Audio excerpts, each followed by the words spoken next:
Whoa, sorry. Yeah, it's kind of wet day.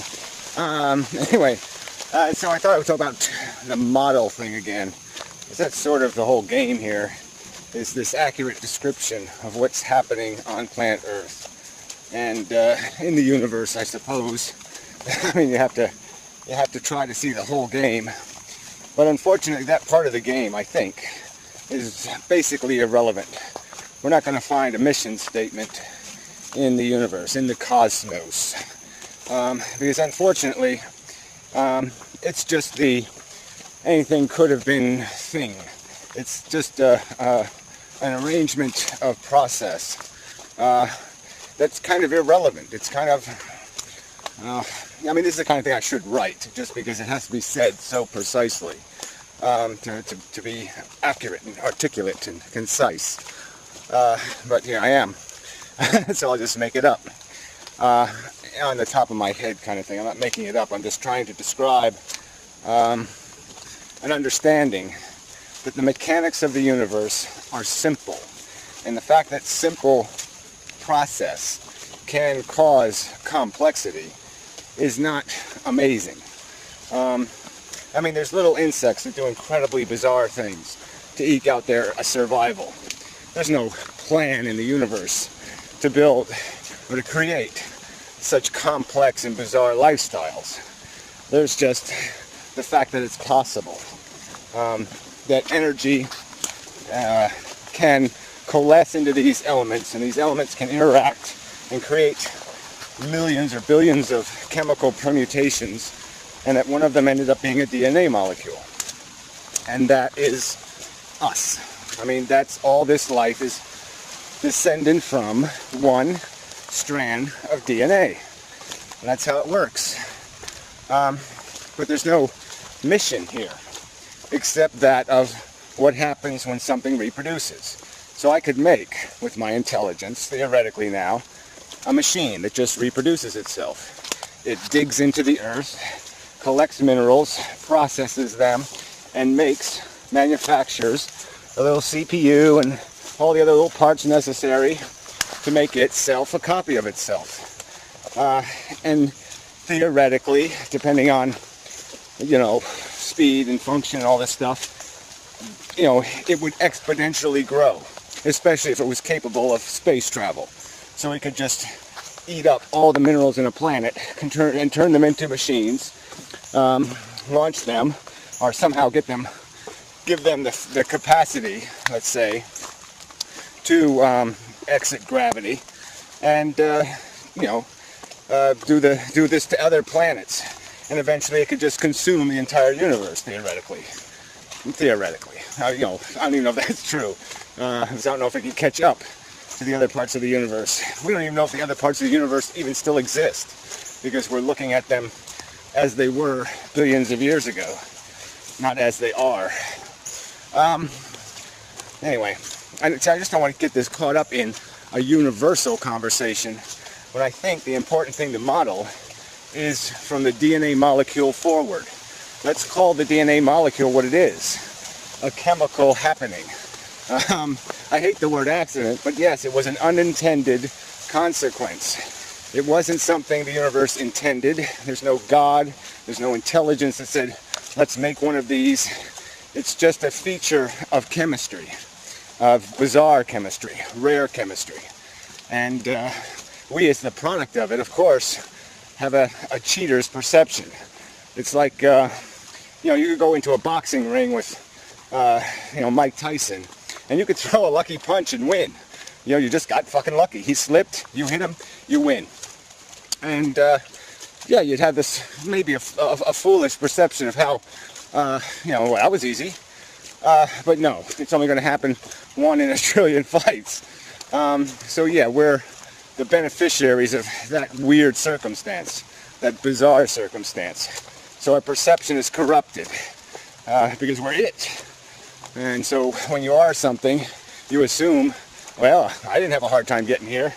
Yeah, I just arrived, so it must happen to other things too. Well, not necessarily. And again, let's look at what we are. So let's look at the model. The model is DNA molecule reproduces. As it reproduces, it changes. And part of that change is necessary. Because if it didn't change, if it stayed the same little beastie on an island, it would consume all its resources and it would keep choking itself to death. It would keep threatening its own survival by creating a toxic environment to live in. Toxic to itself, because its own waste would have to be something it would have to find some way to deal with. So yeah, it evolves, it changes. And then slowly but surely, those changes obviously are going to get rewarded if they produce a different kind of waste and they're able to eat waste. And so yes, evolution's off and running. And so biology, life forms, reconfigured the environment. They created the atmosphere that we have now, and this carbon sink all around us, and changed planet Earth. And so now it's an environment, this is the environment you have to live in. But now we're living in an environment with billions and billions of other organisms consuming and reproducing in very different ways. And so we can have what's called the life cycle thing. We can do that circle of life thing, where we eat each other and consume each other and feed off of each other, and do this symbiotic thing. But it's obviously something that evolution is going to impose. You're going to succeed if you're capable of doing that, and you're going to fail if you're not. You're almost forced, to cooperate, because if you don't cooperate, you will fall into the old trap and create a toxic environment. And humans, to an extent, are doing that. They're threatening the biosphere rather substantially, and that might have a consequence that's terminal. Might. It might at least have a consequence that will cause much suffering and dislocation and misery and whatnot. Hardship. Anyway. But this is the thing we got to understand, is what the game is. Let's climb out of the maze and let's look at it and see it for what it is. So it starts off with a reproducing molecule that can adapt, to new environment. The new environment that's created by reproducing, by populating, by converting the ground into something new, and things have to adapt to that new world. Just like a volcanic island. The first 100 years, it's rather barren. But as it starts developing a soil and a crust, more life finds it possible to exploit it. And it becomes eventually as rich as any other land mass.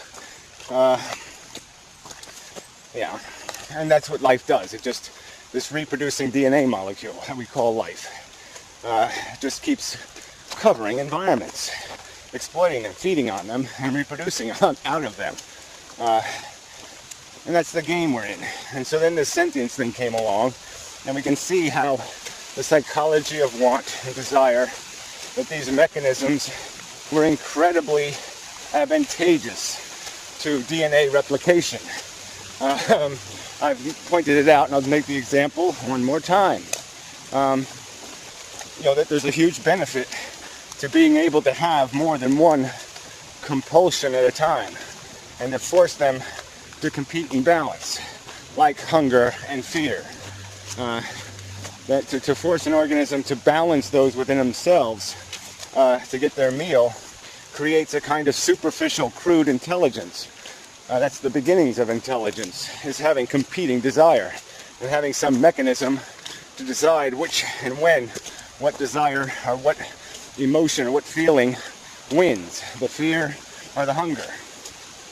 And that's the origins of our intelligence, was that mechanism, that effort to find a way. This is a stick. Yeah, a little stick animal. Yeah, alright. I do like looking in puddles. Anyway, so intelligence was developed to make that, to add nuance and more to add memory and experience and other things to that balancing equation, balancing these emotions, balancing these attractions and these repulsions, these life lessons. and that all of this stuff basically does exist, just to, over time, impose on us a certain knowledge, an innate knowledge of life function. Yeah, and then we took another step in that evolution by acquiring vocabulary and this capacity to convey personal experience to the next generation so they could learn from us more directly, more expediently. It didn't have to be written in our DNA anymore. We could learn, write it in a book, and have the enhanced behavior in the future based on what we learned. And so the DNA sort of transferred to our knowledge base. And now our knowledge base evolved for 10,000 years, let's say, where we started picking at the world and figuring out how it works. And that's what we've done. And now we've made, out of all those facts, out of all those observations for thousands of years, we've essentially built a pretty secure ladder. And now we can climb the wall of the maze, get to the top of the wall, and we can look down and around and see what it's made out of. We can understand ourselves as a psychology. We can rise above ourselves and see ourselves and say, what is that thing? What am I doing this for? Why did I do that? What am I about? Is that really what you want? We can ask ourselves questions. We can probe our own motivations, our own desires, addictions, compulsions, behavior. And we can certainly do it to each other. But we can certainly see the maze pretty good. We can see the mechanism of evolution. We can see the mechanism of sentience as a way of creating competing desire, as creating a crude intelligence. We can see the mechanism of memory and imagination in other mammals and in ourselves, and how that enhances the capacity of animals to acquire elaborate functionality that makes them able to adapt to a new environment, to live in places of bizarre extreme, because they can find a new way to do something very, very quickly. They don't have to evolve new genetics. They just have to evolve a new way of interacting between their psychology and the world, between behaviorally. They can just change their behavior and adapt. And that's the game. And it's this game of chasing a satisfaction contrived inside of us by this mechanism of evolution to make us hungry for this prize, this fruit, this whatever you want to call it. You know, but the achievement is still the same.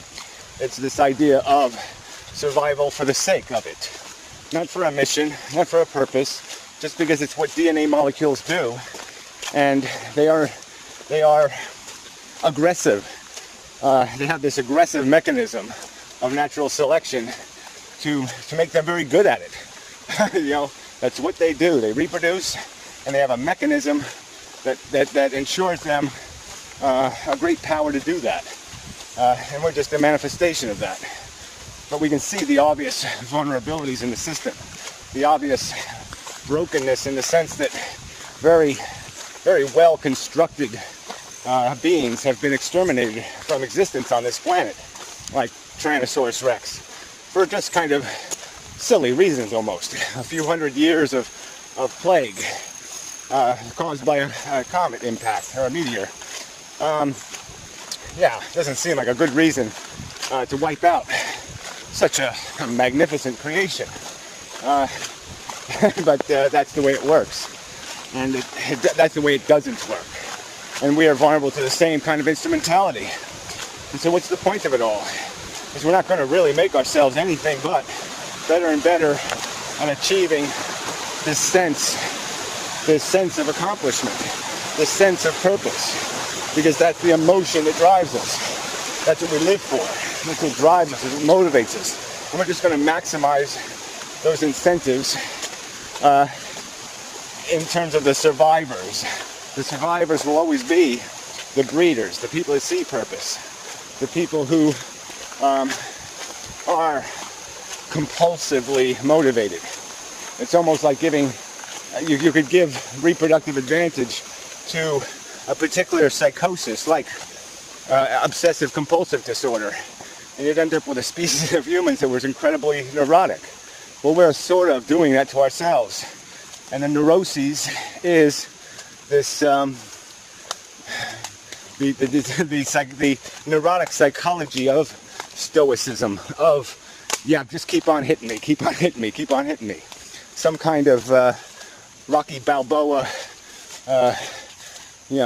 insanity that will justify anything, that will eat anything, that will live anything.